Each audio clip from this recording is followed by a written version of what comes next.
Now, this is an opportunity for you to interact with our resource persons. I'd like to invite Maria, Kelly, Rick, and Bill to go on stage, please. Could we have those chairs on stage?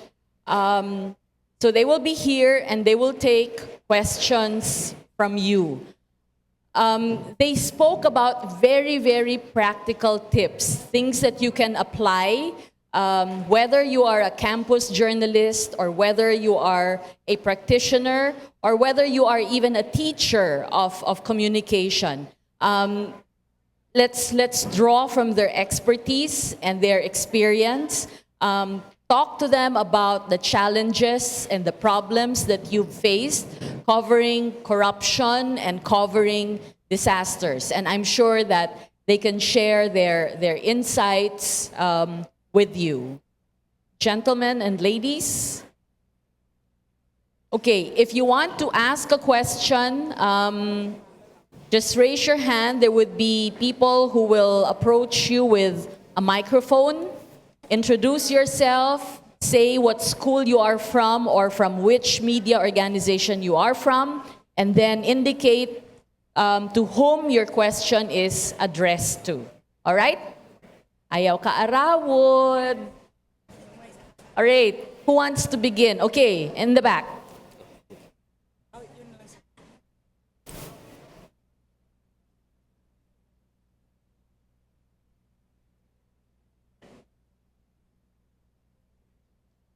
Please hand her a microphone.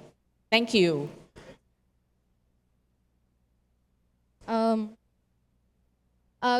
Good morning. My name is Ira Christine Wells. I am from the Visayas State University main campus. My question is actually to any of you who'd like to answer it.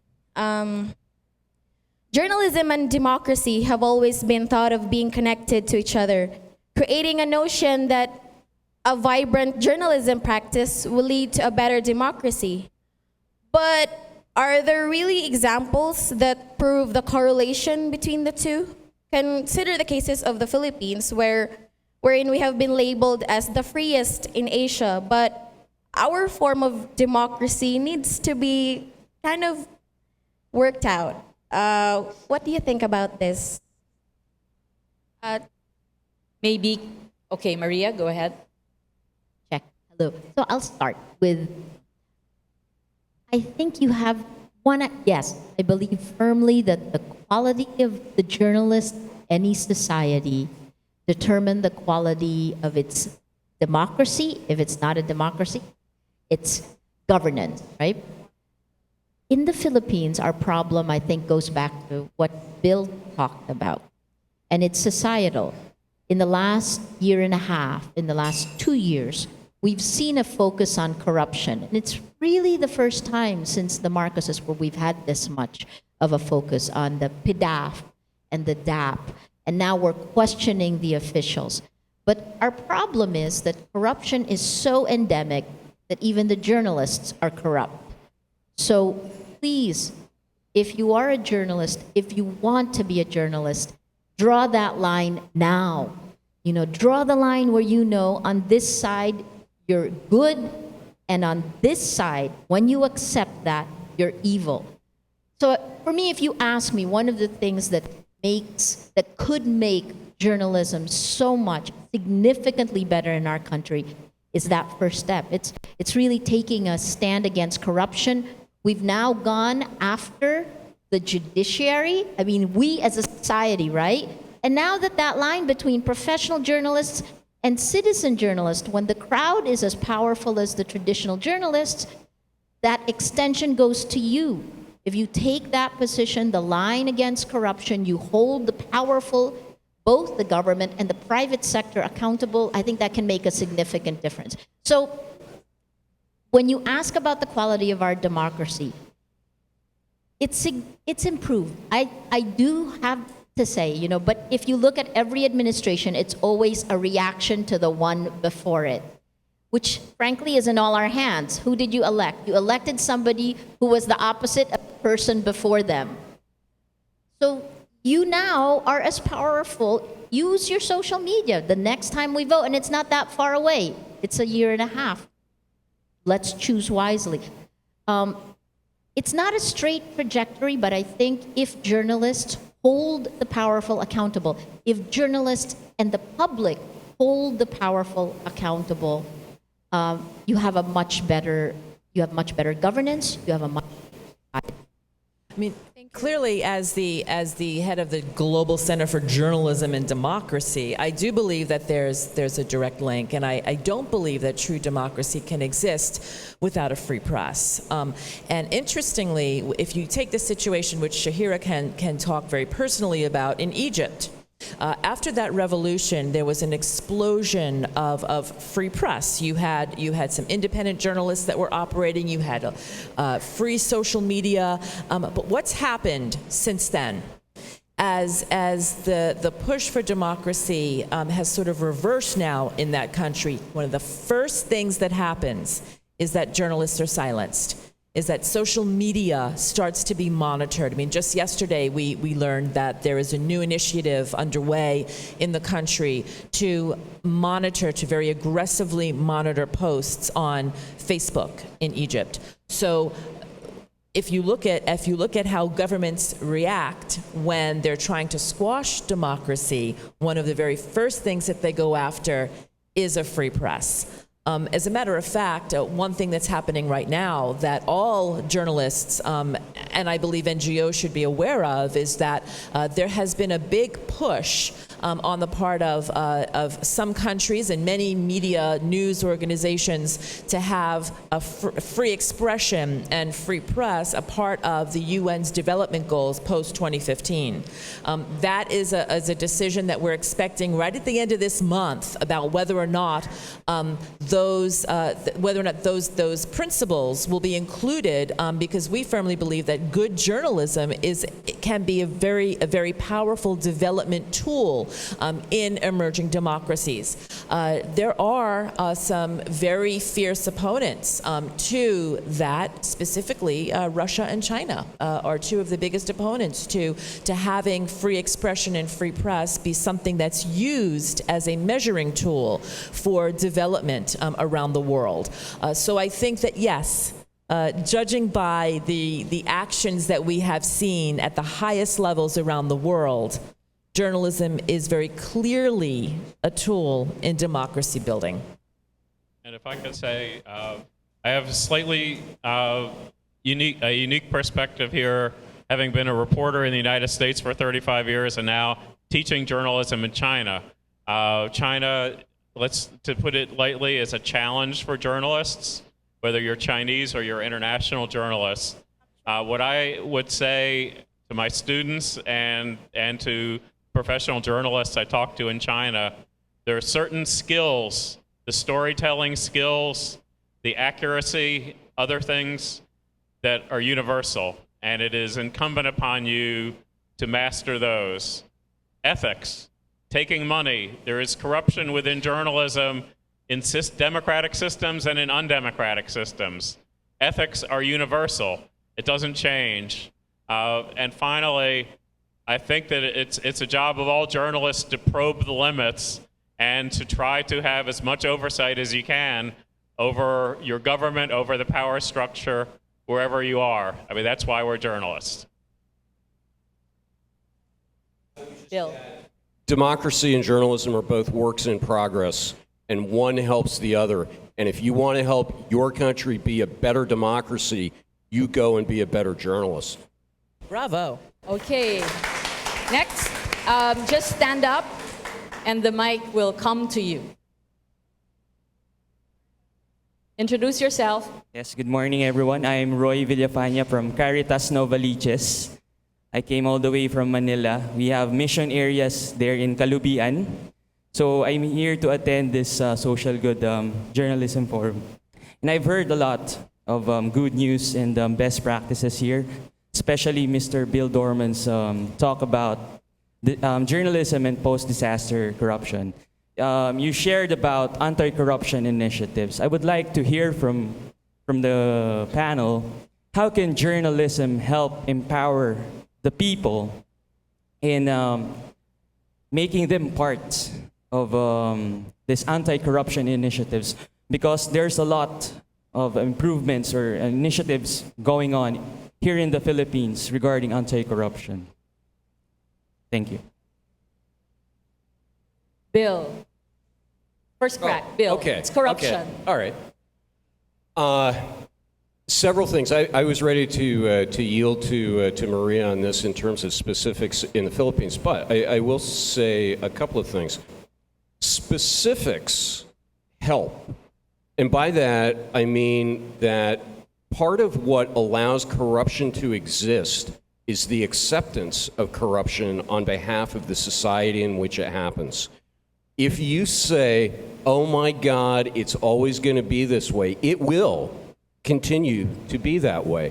But what is exciting to me as I come to the Philippines, and this is not, it's not like I've been coming here for decades and I'm an expert, but this is not my first trip to the Philippines. But I tell you, on this trip, and part of it I think is hanging out with the Rappler folks a little bit, but there is bubbling.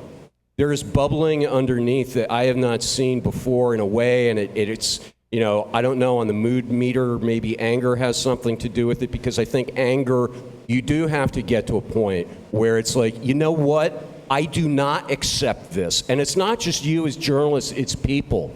And as Maria was talking about, linking that out, that it's not journalists as gatekeepers, but it's journalists as part of helping. Community is a word that I use a lot in my work at Hawaii Public Radio, and as we look across the state and where we have residents who are living in isolated areas on islands, especially on neighbor islands, on outside islands, a lot of places, trying to reach them and trying to keep them as part of the community. As journalists, you can help do that in terms of that community, but it's got to be a shared desire to not put up with the crap, you know, basically. Sorry not to put too fine a point on it, but again, this is, you can have a role in doing this, but when I say specifics help, you know, if you have a banner about I'm against corruption, every politician in the world is going to say, oh, me too, I'm against corruption. But when you have cases that is not just corruption in a generic sense, but hey, this happened, and you know what? If you're a human being, step back and look at this situation, because this is wrong. This is wrong. When you can tell that story as a journalist, you can help get people rallied behind that situation. You know, as we travel the globe, we run into many journalism groups who share the same situation that you do. There's corruption in many places in the world, and what I have found is that often journalists are not willing to do the homework and to do the hard work that it takes to understand what the laws are, how things have changed, how money was intended to be spent, how things were supposed to go in the first place, and then to do the diligent digging to make sure that what was supposed to happen actually happens. So instead, there's this rallying of, you know, whoa, we have corruption. But when we try to get down to it and we ask them, well, what work have you done? Do you understand what this new Constitution has said? Do you understand what that new law was supposed to accomplish? They don't know, because they haven't done the legwork. And these are things that unfortunately you will not discover on Twitter or Facebook. These are things that you have to dig for. You have to go and find people and interview them and get information. And then, if you do, as a journalist, hold public officials accountable when they don't follow the rules, that sets the stage for good activism. because all of those groups now have concrete evidence, thanks to the journalists, of what is not working, and then they have a blueprint for how to move forward and how to push for change, how to push for transparency. So it comes down to something very old-fashioned and not technical at all, which is hard work. And I'd like to give the flip side of that story with an example from China. I think that crowdsourcing and citizen journalists can make a difference, even in a country like China. An example, there was a scandal that involved public officials who were wearing Rolex watches that would have cost hundreds of thousands of pesos. And that was a whole lot more than they were earning in their jobs. And it started with one person putting up on Chinese social media a photograph of a public official at a disaster area wearing this very expensive watch. Citizen journalists, people use social media all around China, dozens of pictures of this same official wearing expensive watches and other officials across China wearing watches. The traditional media, the mainstream media, didn't pick it up, but citizens did not give up, and eventually this became a corruption scandal that resulted in people losing their jobs. So yes, reporters should be working and should be working extra hard, but citizens can make a difference by posting on social media and creating a buzz, creating a story. And I wanna pick up both of what the three of them said and bring it back to you. We've talked a lot about the power you have because you're on social media, but let's forget that and let's just talk about you. How did the Philippines become endemically corrupt? Because as Bill said, we let it, right? We saw people, we saw our politicians, yes, we saw our uncle, our sister, our brother starting to bribe or to accept money, and we didn't say anything. We thought it was okay. In fact, when I first came here, it was people were telling the journalists who weren't corrupt that you're crazy. Everyone does it. We heard a similar statement from former Chief Justice Renato Corona during the impeachment trial, right? He said, "But ako? Why me? If everyone is doing it, it's okay." And I guess that's what Bill is saying. It's if you decide, this is where you come in. If you decide it's not okay, in your area of influence, among your friends, among your family, among your barangay captains, say no. Demand they say no. Say it loud. Say it on social. Bring your community together.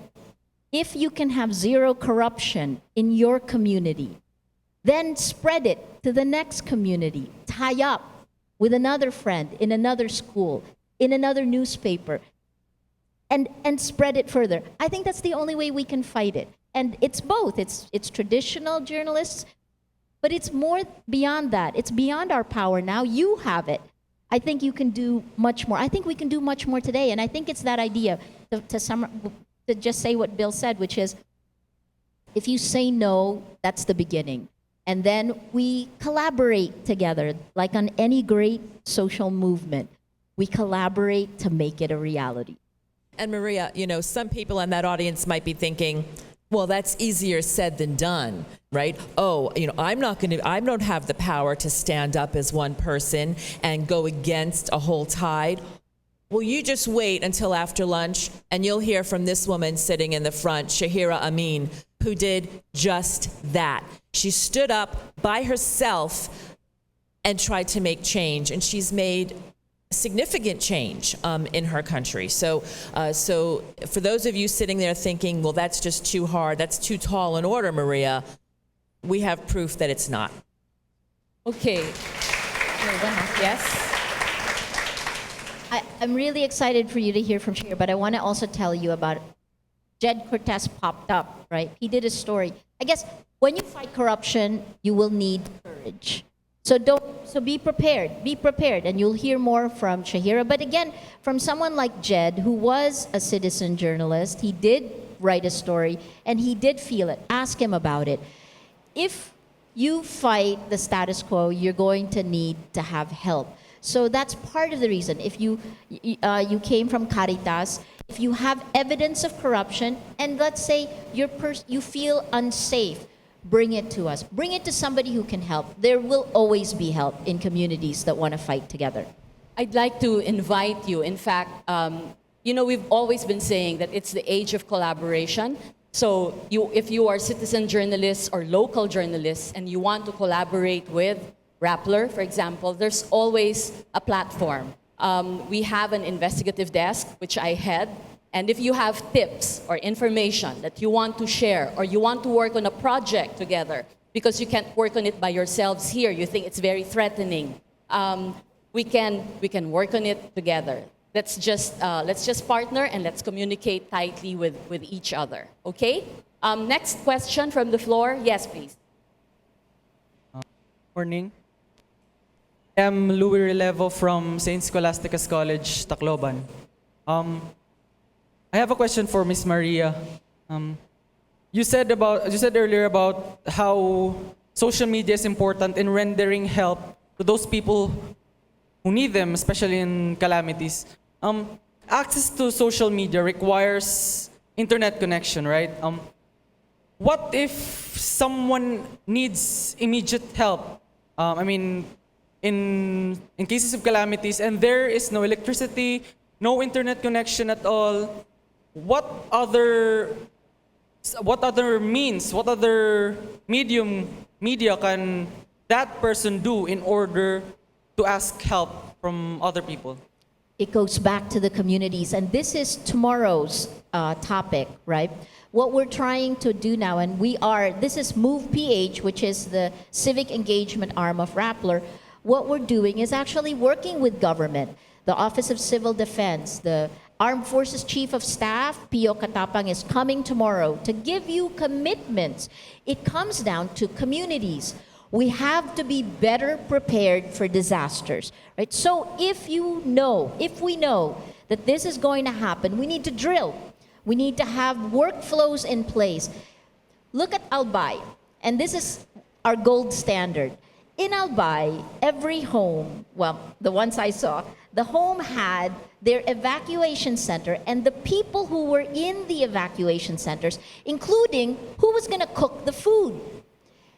If we are that organized in our communities, we can take top-down government workflow and bottom-up community building and civic engagement to work for zero casualty, which is the theme of tomorrow's Social Good Summit, the PH plus Social Good. So please join that. Social media is just a tool, like your cell phone is a tool. There is a digital divide. 70% of Filipinos still access the internet through cafes, right? Through internet cafes. But that's changing so fast because cell phones, the Android phones are cheap, and starting before the end of the year, Facebook will actually make free services available through internet.org. So these are actually, don't tweet that, please, because they just go back and watch. It is coming to the Philippines, and they've said as much, but the internet divide, the digital divide will collapse. But the question here is, are our communities ready for the real world steps and actions we need to take? How about in the US? What do you do? Or you always have internet? Well, I just, for the state of Hawaii, I'll give you a quick example. And this is something that we think about at Hawaii Public Radio because, as I said, we have a lot of residents of our state that live in isolated areas, and there are. We had a recent hurricane, nothing on the scale of what you've seen here, but Hurricane Estelle, that we thought was going to be even worse. But when it came to a region of the Big Island of Hawaii called Puna, where it's a vast area and interspersed. A lot of people living off by themselves are more isolated. We were doing overnight coverage on the radio, very low tech, just on the radio. And I got a call from a woman who said that she didn't have a computer, her electricity was out, but she was listening to us on her battery-operated radio, and that she so appreciated at least being able to get some sort of an update that way. In Hawaii, with local authorities, there's a computer program called Nixle that is, I don't know if you guys use that at all or anything, but it's an interconnection of basically an emergency alert system that civil defense has access to, the police have access to, and that as journalists we have access to on the other side of every time an alert is posted. We are alerted that the alert has been posted, so that, again, in terms of this mapping of knowing something that happens in a more isolated area earlier than you otherwise might, that's some examples of something. As you heard, I also am a professor at Sam Houston State University, and Texas is one of those places that gets hit with hurricanes quite often. And but of course, there are other disasters too, right? That could affect students. And just like Bill said, one of the things that the U.S. has gotten very good about is instantaneously sending out information through a variety of venues. So on campus, right, my computer will start blinking. If I'm not near my computer, I'll get a text message on my mobile phone. They will use local media like radio stations and television stations to try to get information out. And they'll also send, your first responders around as well to tell people either not to enter an area or to evacuate or that there's a shooter, God forbid, on campus. So it's using both old and new technology. But I'm so glad that Bill is here, because you can never underestimate the power of radio during these times, because so many people, even in the most rural of villages, have a radio. And that is really an amazing way to get information out.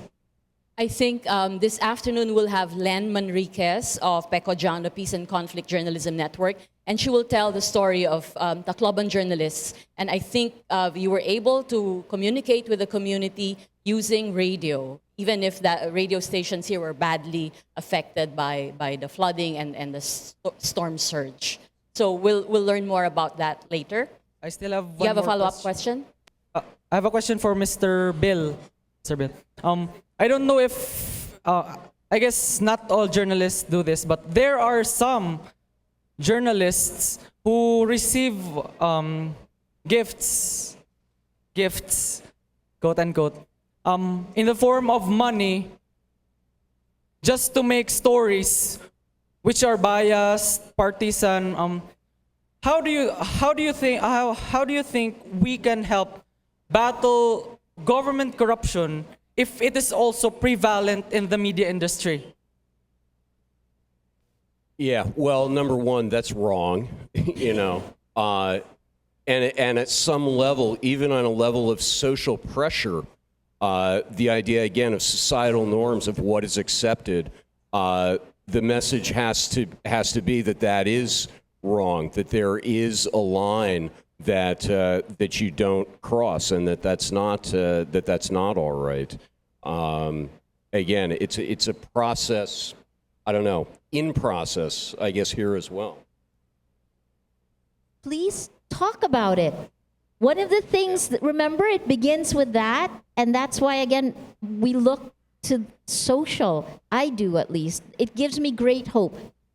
Look, the wisdom of the crowd can be a mob in a second. There are lots of dangers in social media, but you can use social media. If you think a report is corrupt, right, it doesn't even, you'll have to find ways, right, because there are cases of libel, so you have to be careful of that. So again, as a citizen journalist, as a person who publishes, you're going to have to know the basics of what libel means. But if you know for a fact, if it is an eyewitness account that you have, say it. Be prepared for a backlash, because that means if that journalist is corrupt, they're going to need to protect themselves. But prepare for it. If you know the truth, staying silent, I'm not the person who said this, silence is implied consent. If you do not speak the truth about what you know, you're saying it's okay. That's why it comes back to you. It's not just we're saying it's all up to you, but I think with the power you have, there is so much we can do that can begin with you. Okay, we have time for maybe 2 more questions. Yes, please, gentlemen. Yeah? That's you, yes.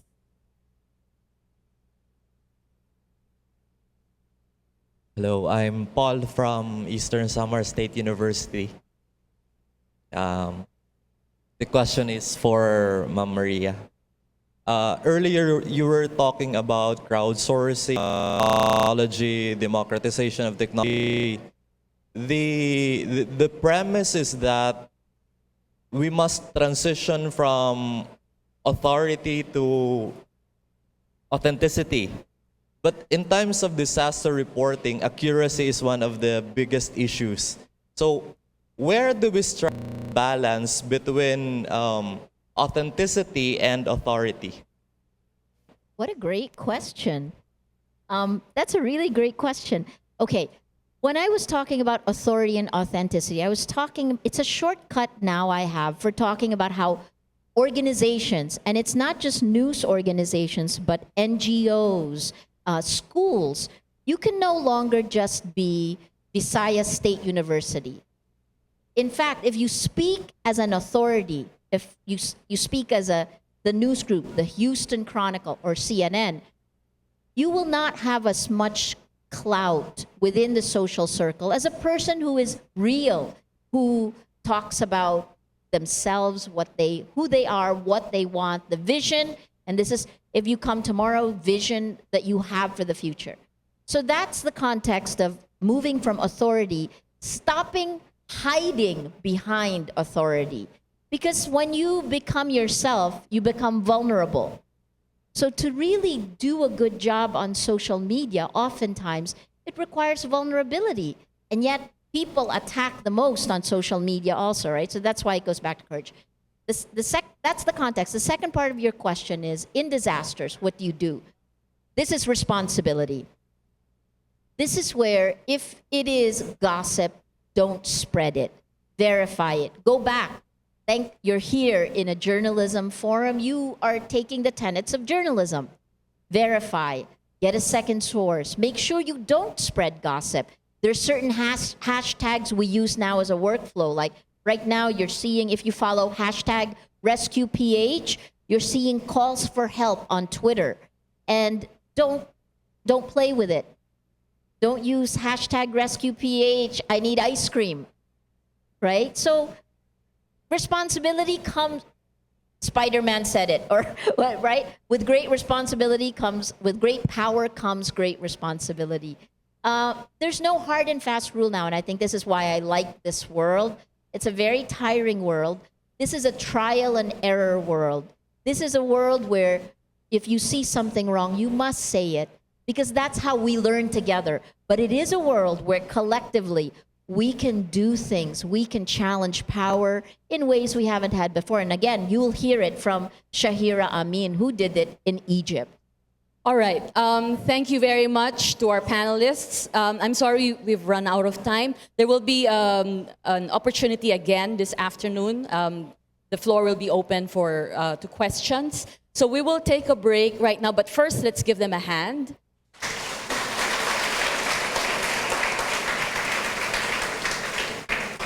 You've been a wonderful audience. Great questions from you. We hope to hear more questions this afternoon. So we will take a break.